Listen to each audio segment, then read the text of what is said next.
श्री स्वामी समर्थ. तुम्ही खूप सारे प्रयत्न करून, खूप सारा रेमेडी करून देखील तुमचं लग्न काही ठरतच नसेल, मनासारखी स्थळच येत नसतील, अशा विवाहिच्छुक मुलामुलींनी मी आज तुम्हाला एक साधा सोपा उपाय सांगणार आहे. जो उपाय केल्याने तुमच्या लग्नामध्ये ज्या काही अडचणी येत असतील त्या दूर होऊन तुम्हाला मनासारखा जोडीदार मिळेल.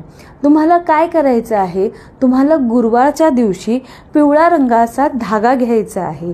त्या दोऱ्यावरती तुम्हाला 7 वेळा ओम नमो भगवते वासुदेवाय या मंत्राचा जप करायचा आहे. शिवाय तो धागा तुम्हाला हातामध्ये घेऊन एकदा विष्णू सहस्त्रनाम मनापासून ऐकायचा आहे. तो धागा नंतर तुम्हाला जवळच विष्णू मंदिरामध्ये किंवा एखाद्या कृष्ण मंदिरामध्ये नेऊन ठेवायचा आहे. तुमच्या घरामध्ये तुमच्या आग्नेय दिशेला एक सप्तपदी घेताना जर पती पत्नींचा एखादा फोटो मिळाला तर नक्की फोटो फ्रेम करून तो फोटो तिथे लावून द्या. हा उपाय केल्याने तुमच्या लग्नामध्ये ज्या काही अडचणी येत असतील किंवा जे काही विघ्न येत असतील ते दूर होऊन तुमचं लग्न लवकरात लवकर ठरेल. हा उपाय छोटा आहे, नक्की करून बघा आणि कमेंटमध्ये श्री स्वामी समर्थ लिहायला विसरू नका.